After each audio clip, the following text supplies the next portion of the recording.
vai falar sobre reforma protestante, tá? Não sei se vocês já ouviram falar do tema, mas ele é essencial para a gente entender o nosso mundo de hoje, tá?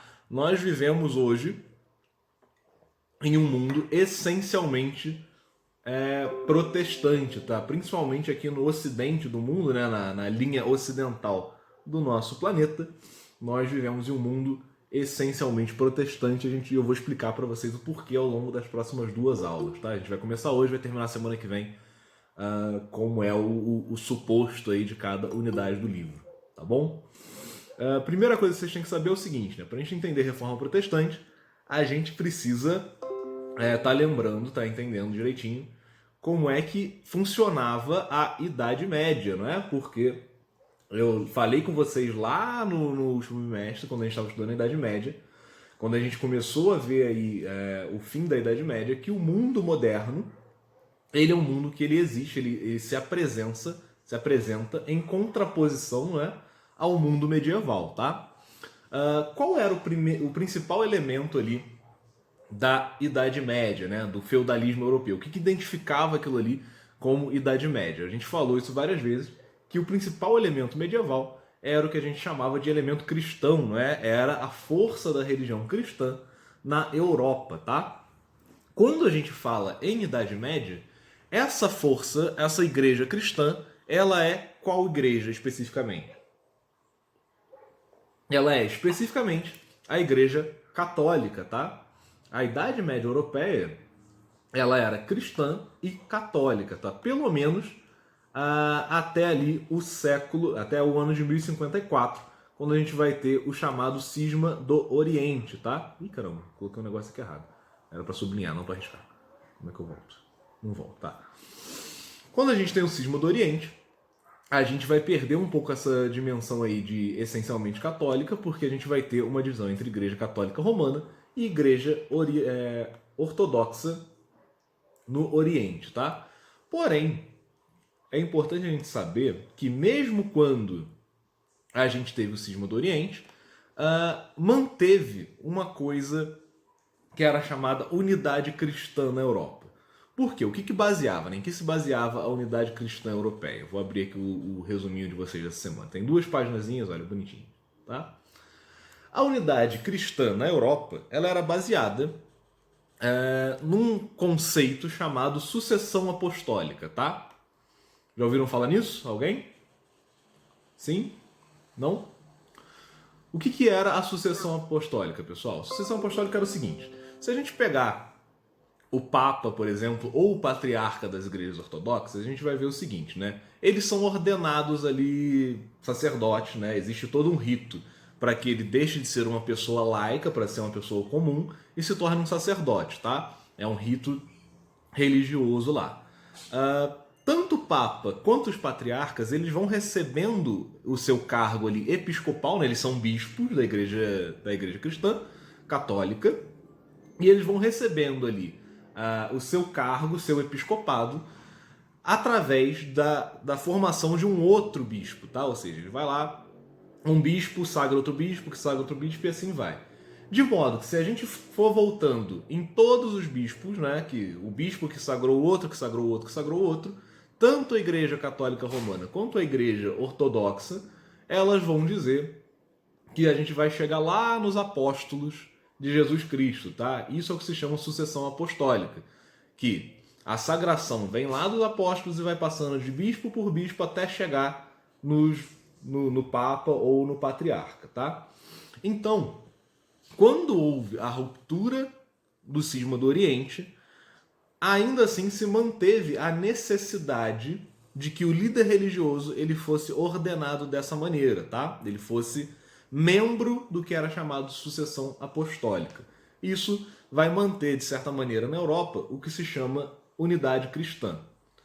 Porém, a gente vai ver que lá durante o chamado Renascimento, né, já tá acontecendo o Renascimento ali em certos lugares na Europa, vai haver uma nova ruptura, tá? Uma nova cisão, um novo cisma na Igreja Católica. E esse cisma, diferente do cisma do Oriente, ele vai deixar de depender desse movimento de sucessão. E por isso a gente vai dizer que houve ali a quebra da unidade cristã na Europa, tá? Esse é um dos movimentos mais importantes da história religiosa ocidental e ele é o que a gente chama de Reforma Protestante, tá? Basicamente aqui na Reforma Protestante vão começar a surgir as primeiras igrejas chamadas reformadas, tá, do cristianismo, que são as primeiras das igrejas que a gente hoje conhece como igrejas evangélicas, tá? Igreja evangélica e igreja protestante é sinônimo aqui pra gente no Brasil, tá bom? Bom, como é que vai acontecer a Reforma Protestante, tá? Vão estar acontecendo alguns problemas ali na Europa em relação à Igreja Católica lá em 1500 e pouquinho, tá? Na verdade, se a gente quiser estudar isso daqui até mais a fundo, se algum de vocês se interessar, os elementos que vão gerar a Reforma Protestante, eles surgem antes, tá? A gente vai ver que começam a surgir pensadores que são chamados pré-reformadores já no século XII, XIII, tá? Mas ela vai só ganhar a força que ganhou realmente no século XIV e XV. Bom, o que vai estar acontecendo, né? A primeira coisa é que vai haver uma insatisfação geral dos fiéis com a Igreja Católica por causa da corrupção dos membros, tá? Principalmente o alto clero da Igreja, né? Bispos, cardeais, o próprio Papa, eles vão viver nessa época um momento de muito luxo e de muito interesse material, né? Eles vão estar vivendo uma vida bastante luxuosa, bastante cheia de dinheiro, bastante cheia de regalias, enquanto o povo não necessariamente está vivendo assim, tá? Isso vai ser um pouco escandaloso, principalmente porque isso vai se somar a alguns problemas morais que o clero tem nessa época, que são, principalmente, né, vai estar dizendo aqui, a prática do nepotismo. O que é a prática do nepotismo? É quando algum sacerdote ele vai dar ou vai indicar parentes para cargos eclesiásticos. Então, por exemplo, o bispo, sei lá, vamos pegar aqui o Brasil como exemplo. O bispo aqui de Petrópolis, ele tem um sobrinho que é padre também, ou que quer ser padre, às vezes não porque ele tem a vontade de ser um religioso, mas porque ele quer ter poder político. E aí ele conversa com o Papa, conversa com alguns outros bispos e coloca o sobrinho dele para ser bispo no Rio de Janeiro, por exemplo. Entendeu? Isso é nepotismo. O nepotismo vai ser uma das razões aí que vão ser de escândalo para a igreja romana na época. Além disso, a gente vai ter também crises morais, como, por exemplo, quebra do celibato. Era muito comum que sacerdotes tivessem ali concubinas, né, que seriam uma ou mais mulheres com quem eles tivessem uma vida sexual ativa. Era muito comum uma coisa que era a questão das indulgências, que a gente vai ver agora, né, que é conhecido como simonia, que era a venda de indulgências ou de coisas sagradas, né, como sacramentos, orações, bênçãos, o que fosse, em troca de dinheiro ou de terras de poder em geral. E também todo o problema da política, tá? Porque nessa época aqui, o clero ele tinha poder político muito grande. Então, a gente vai ver bispos e padres sendo ordenados não porque eles queriam servir aos pobres ou queriam ajudar ali os fiéis, mas porque era interesse de algum nobre que tivesse um membro do clero em tal lugar ali para satisfazer as suas vontades, tá? Isso tudo vai gerar muitos escândalos em relação à hierarquia da Igreja Católica, vai gerar uma insatisfação popular muito grande, tá? A gente vai somar a isso daqui um episódio em particular que vai ser importantíssimo para a Reforma Protestante acontecer justamente onde aconteceu. Tá? A Reforma Protestante ela vai acontecer no que a gente chama de região dos príncipes alemães. Tá? Por que a gente fala região dos príncipes alemães e não Alemanha de uma vez? Porque não existia Alemanha na época. Tá? A Alemanha ainda não tinha sido unificada, existia ali uma região onde hoje vai ser a Alemanha e vai ter alguns outros países ali que estão envolvidos ali nessa região também, tá? A Áustria e afins. O que vai acontecer, né? Em 1506, o Papa ele vai começar, né? O Vaticano ali vai começar a construção da Basílica de São Pedro, tá? Deixa eu ver se eu acho aqui uma imagem da Basílica de São Pedro para vocês. Cadê São Pedro? Para quem nunca viu, a Basílica de São Pedro é isso daqui, ó. Bem-vinda, Ana Paula. Ó, essa igrejona gigante aqui, tá? Olha só. Essa igreja ela vai começar. Bom dia, professor. É a Ana Luísa, tá bom? Bom dia, Ana. Tudo bem? Tá?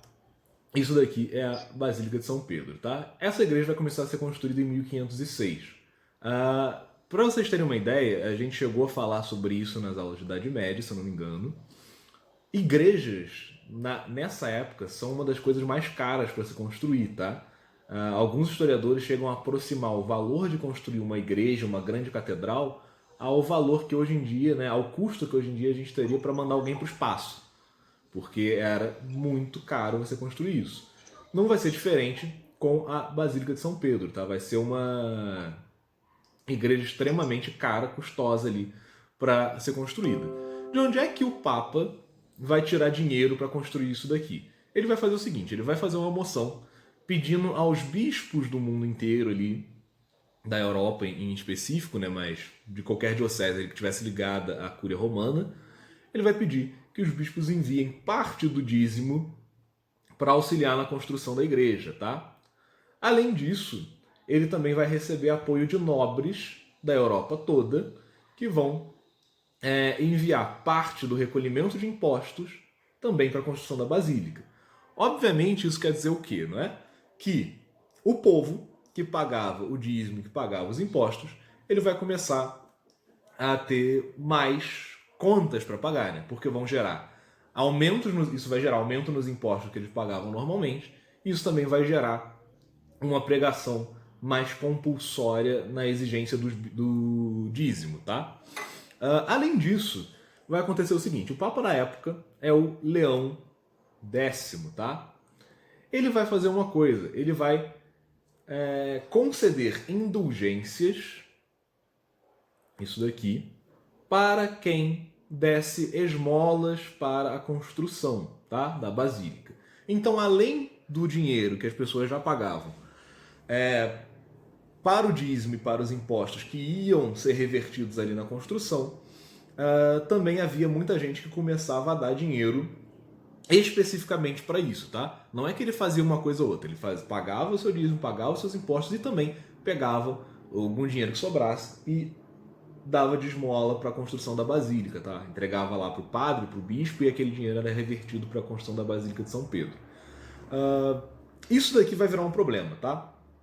Por quê? No começo, o que o Leão X ele vai fazer vai ser conceder indulgência para quem desse essas esmolas, tá? Isso vai virar uma pregação bastante intensa por parte do clero para que as pessoas deem essas esmolas, tá? O que eles vão começar a fazer? Eles vão começar a pregar que aqueles que conseguissem essas indulgências, eles estariam livres do inferno, né? Porque como é que funciona uma indulgência ali para os católicos, né? É basicamente o seguinte, a indulgência ela livra a alma do pecador das penas que ela teria no purgatório depois de morrer, tá? Isso vai começar então a ser uma pregação constante para que as pessoas façam essas doações em troca das indulgências, e esse episódio vai ser chamado de venda de indulgências, né? Porque se antes isso daqui era dado para quem desse esmola livremente, vai começar a realmente existir uma pregação por parte de muitos membros do clero em que eles estão praticamente comprando e vendendo indulgências para as pessoas, tá? Isso vai ser extremamente mal visto por boa parte do clero, principalmente do baixo clero, né, os sacerdotes, os padres que acompanham o povo, e isso vai gerar um problema grande, principalmente na região da Alemanha, tá? Na região dos príncipes alemães. Por quê? Sempre que a gente tem um aumento de impostos e tem um recolhimento muito grande de dinheiro, a gente vai ver que isso vai gerar para algumas pessoas isso vai ser um problema, para outras não. Para os ricos isso não costuma ser muito problemático, porque eles têm dinheiro para pagar, né? Quem é que está rica na Europa aí nessa época? A Península Ibérica, né? Os países que estão vivendo, que estão florescendo ali com o renascimento cultural. Então, Itália, mais tarde, por causa da proximidade de Espanha, esses países ali da Península Ibérica, eles não vão sofrer tanto com isso daqui, porque é um lugar onde o capital, né, o dinheiro, ele está sendo gerado de maneira mais contundente, né, mais profunda ali. Principalmente na Itália, por conta das questões ali de Veneza e de Gênova, né, nas cidades portuárias ali do Mar Mediterrâneo, tá bom? Porém, na região da Alemanha, isso vai ser um problema, porque ali a economia é basicamente agrária ainda e a gente tem estados muito pequenos e que tem problemas, inclusive, com a agricultura, né? Uma região mais fria, uma região em que a produção ela é menor. Nesses países, nesses lugares, a crise das indulgências ela vai ser muito mais prejudicial para o povo, que vai ficar realmente bastante empobrecido por causa dessas questões, tá? Isso vai começar a ser acusado por diversas pessoas, mas uma pessoa em específica vai ficar famosa, tá? Que é o rapaz chamado Martinho Lutero. Esse moço aqui que nasceu em 1483 e morreu em 1546. Lutero, ele era um monge católico agostiniano, tá? O que isso significa? Que ele pertencia à ordem de Santo Agostinho, que tinha vivido séculos antes, tá? Eles não eram próximos ali na questão histórica, não, tá? Mas Santo Agostinho tinha a sua ordem, a ordem dele chegou até hoje existem agostinianos, tá? Monges agostinianos. Lutero, ele era um desses monges, tá? Lutero, ele era formado em Direito e professor de Direito na Alemanha, tá? Além de monge católico. Monge e padre, tá? Ele vai começar a questionar a venda de indulgências, tá? Ele vai ver que aquilo ali tá errado, vai começar a questionar como é que se dá, de fato, para você conseguir uma indulgência, o que é necessário, o que é mais importante, por exemplo, se a pessoa se arrepender dos seus pecados ou comprar uma indulgência. E ele vai começar a questionar a venda de indulgências partindo do pressuposto de que a pregação para a venda de indulgências que estava sendo feita acabava por tirar a importância das obras de caridade, tá? Ou seja, era mais importante você ajudar uma pessoa que está em situação de miséria, você dar de comer a quem tem fome, você vestir a quem está nu, do que você comprar uma indulgência com o bispo, tá? Esse é o pressuposto dele. E ele vai falar que a pregação da venda de indulgências ela está esvaziando esse sentido espiritual e está gerando problemas ali na maneira como a fé está sendo passada para o povo, tá? Para poder questionar a venda de indulgências, lembra que Lutero ele era professor de direito, ou seja, ele era um acadêmico na época, ele era importante dentro de uma universidade. Ele vai elaborar um texto acadêmico, tá? Que vão ser chamados de, hoje a gente chama de 95 teses, tá? Que são as 95 teses de Lutero, mas na época elas são chamadas de, cadê? Tá aqui o nome certinho em latim. Cadê? Disputatio pro declaratione virtutis indulgentiarum, tá? A disputa pela declaração das virtudes das indulgências, tá? Basicamente isso. Nessas 95 teses ele vai elaborar um texto teológico em que ele defende essa ideia dele de que as indulgências elas não podem ser usadas da maneira como estão sendo usadas, nem pregadas da maneira como estão sendo pregadas, tá? Esse documento, isso é uma coisa importante, tá? O Lutero ele vai romper, a gente vai ver mais pra frente que ele vai romper completamente com a Igreja Católica, tá? E ele vai fundar uma nova religião cristã. Mas não era isso que ele queria quando ele faz as 95 teses, tá? Quando ele está fazendo as 95 teses, ele está preocupado mais ali com a situação que o povo está vivendo mesmo, e ele está preocupado também com a própria Igreja Católica. Ele está fazendo isso porque ele quer promover uma reforma dentro da igreja, tá? Ele não quer se desligar dela. Então a gente vai ver algumas coisas curiosas, tá? Num primeiro momento, por exemplo, o Lutero ele não é contra a autoridade do Papa. Ele inclusive defende o Papa dizendo que se o Papa soubesse a maneira como muitos bispos e outros sacerdotes estão tratando as indulgências, ele preferiria que a Basílica de São Pedro não fosse construída. Ele usa até palavras mais duras, eu tenho aqui a citação bonitinha, né? Na tese 50 ele vai dizer isso, né? Deve-se ensinar... Peraí, que você estava buscando, tem alguém falando? Não. Na tese 50 ele vai dizer o seguinte, olha: deve-se ensinar aos cristãos que, se o Papa tivesse conhecimento da traficância dos apregoados de indulgência, preferiria ver a Catedral de São Pedro reduzida às cinzas, a ser edificada com a pele, a carne e os ossos de suas ovelhas. Né? Isso aqui ele está falando sobre a miséria em que os fiéis, de fato, eles se encontravam por conta dos pesados impostos e da venda de indulgências. Tá? Ou seja, isso daqui não é a única não, tá? Eu tô com as 95 teses abertas aqui. Tem algumas teses em que ele vai defender o Papa em relação à venda das indulgências. Aqui na tese 51 ele vai falar: deve-se ensinar aos cristãos que o Papa, por dever seu, preferiria distribuir o seu dinheiro aos que em geral são despojados do dinheiro pelos apregoadores de indulgência, vendendo, se necessário fosse, a própria Catedral de São Pedro.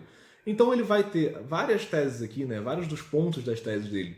Ele vai estar defendendo ali a inocência do Papa em relação à venda de indulgências, mas ele também vai ter algumas teses que vão ser controversas dentro da teologia da Igreja Católica, em que ele desafia a autoridade papal sobre certos assuntos. Por exemplo, ele vai dizer em algum lugar aqui que o Papa ele não tem autoridade para poder conceder indulgências que livrem as pessoas do purgatório, mas que a autoridade dele só existe em reconhecer que a pessoa já foi liberta da sua pena por Deus, tá?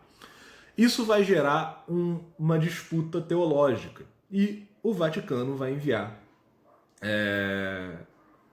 um sacerdote chamado Silvestro Mazzolini para investigar e disputar a questão com Lutero. Quando Lutero ele elabora as 95 teses, ele vai ter um ato que vai ficar reconhecido e marcado na história. Ele vai pegar o documento, né, a folha com as 95 teses, e ele vai pregar ela na porta da Catedral de Wittenberg. Tá? Qual é a ideia disso? Por que ele faz isso? Isso não é uma coisa que só Lutero fez, não. Tá? Isso era um método comum na época de você propor o debate público de uma questão acadêmica. Você era professor de alguma coisa, você elaborava uma teoria, era normal que você fosse até algum lugar público, normalmente à frente de uma catedral ou à porta de uma universidade, e você pregasse as suas teses ou na porta, ou num quadro de avisos, ou em algum lugar que fosse público, tá? Assinado por você e a tua tese ali.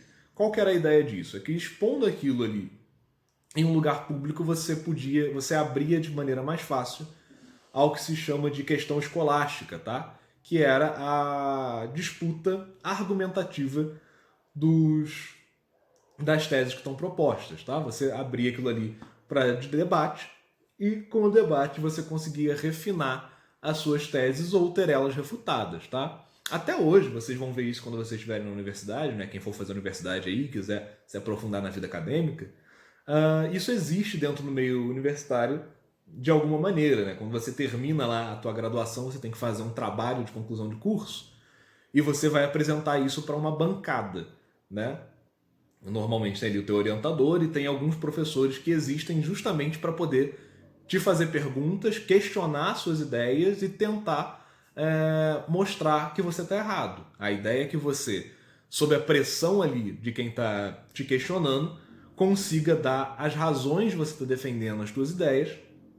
E assim você fortalece a sua tese ou você vê ela sendo refutada. Tá? É basicamente isso que o Lutero está fazendo. Ele prega as 95 teses para chamar para debate acadêmico qualquer um que tivesse interessado em provar que ele estava errado ou refinar as suas ideias. Tá? Então, a igreja, né, o Papa, ele vai mandar esse cara aqui, o Silvestro Mazzolini, que era um teólogo e professor de teologia de Roma, para investigar essa questão. Tá? O Mazzolini ele vai escrever uma resposta acadêmica às teses de Lutero e ele vai destacar justamente os pontos das 95 teses em que ele discorda das bulas papais sobre as indulgências. Tá? Por que ele vai fazer isso? Porque ele vai considerar que que o Lutero ele está desacreditando a autoridade papal e ele vai condenar o Lutero, então, como um herege, tá? O Lutero vai dar respostas a isso e vai se iniciar aí um debate acadêmico sobre as teses, beleza? O que vai acontecer, gente? Quando isso daqui está acontecendo também um movimento interessante ali na região da Alemanha, que é a invenção de uma coisa chamada prensa de Gutenberg, tá? Gutenberg ele vai ser um alemão que, por ocasião do destino, vai nascer próximo aqui à questão do protestantismo e ele vai inventar na Alemanha uma tecnologia nova. Ele vai inventar a imprensa, tá? Deixa eu ver se eu consigo até uma imagem dela aqui. Prensa de Gutenberg. Tá acabando já. 5 minutinhos e a gente termina. Professor, Oi. você acha, tipo, importante a gente fazer um resumo, essas coisas assim? Ou você acha que só o que você tá passando já tá bom? Olha, se vocês quiserem fazer um resumo, é sempre bom. Vocês sempre aprendem melhor. Eu já estou enviando, né? Eu estou aqui com um textinho que eu vou enviar para vocês no plural. E eu também recomendo que vocês leiam o que está no livro. Porque é legal vocês acompanharem os dois. Mas é sempre bom. Você acha que isso que você passou é bom para copiar no caderno também? É bom para copiar no caderno, com certeza. Escrever, gente, escrever sempre ajuda a centrar na cabeça, tá? As ideias. Então é sempre útil. Fazer resumo, pegar o que está escrito, tanto aqui no resumo que eu passo, quanto o que está escrito no livro, e resumir isso no caderno, sempre ajuda, tá? Tá bom? Tá bom, obrigada. Nada. Então vamos lá. Vai ter nascido então o Gutenberg. Tá? O Gutenberg ele vai fazer esse aparelhozinho aqui, que é uma prensa, tá? Basicamente o que ele faz é conseguir escrever ou reproduzir gravuras de maneira muito mais fácil do que se você copiasse à mão. Essa daqui é a primeira versão de uma impressora que a gente tem, tá? Isso daqui vai ser muito importante para o sucesso da Reforma Protestante, tá? Porque o que vai acontecer? Como essa invenção ela é próxima historicamente às ideias de Lutero, ela vai ser usada ali na Alemanha para reproduzir as 95 teses, tá? As 95 teses elas vão ser escritas originalmente em latim, porque isso era a língua acadêmica da época. Depois elas vão ser traduzidas para o alemão e vão ser reproduzidas pela prensa, tá? Vai ser um dos primeiros documentos que vai ser impresso na história. Dessa maneira, vai se difundir, né? As ideias de Lutero vão se difundir por toda a Europa e principalmente pela região dos príncipes alemães, tá? Difundindo ali as teses de Lutero, a gente vai ter o sucesso da Reforma Protestante, tá? Ela vai conseguir se manter de uma maneira que nenhuma das outras insurreições ali, das outras reformas que tentaram ser feitas antes, conseguiu. Bom, as teses de Lutero vão ser condenadas, como eu falei. Ele vai ser declarado... O discurso de Lutero vai mudar um pouco. Antes ele tinha aqui nas 95 teses ainda a intenção de defender o Papa, tá? Depois da sua condenação, ele vai perder esse escrúpulo, digamos assim, porque ele vai considerar que o Papa ele está do lado das teses que ele condena, né? Por exemplo, da questão das indulgências, e ele vai romper definitivamente com a igreja também, tá? Fundando um credo reformado, que depois vai ser conhecido como luterano. Beleza? A partir disso, a gente vai ter o surgimento, né, de diversas outras denominações, tá? E a gente vai ter também o surgimento dessas coisas aqui que a gente vai falar semana que vem, porque são assuntos teológicos mais complexos, que são as 5 solas em que se baseia o protestantismo, tá? Pelo menos o protestantismo tradicional ali das igrejas luterana, anglicana e outras confissões tradicionais, tá? A gente vai ter, por exemplo, ali surgindo próximo a isso daqui, como igrejas tradicionais protestantes, a igreja anglicana e a igreja... esqueci o nome agora, mas é calvinista, isso, do Calvino, né, do João Calvino, na Suíça, tá? Pessoal, por hoje é isso. Semana que vem a gente vai ver quais são ali as questões das outras igrejas protestantes e ver como é que elas impactaram no nosso mundo, tá bom? Espero que tenham gostado. Alguém tem dúvidas? Não. Então tá. Tchauzinho, gente. Até semana que vem. Tchau. Um abraço. Professor. Tchau, professor. Tchau, tchau.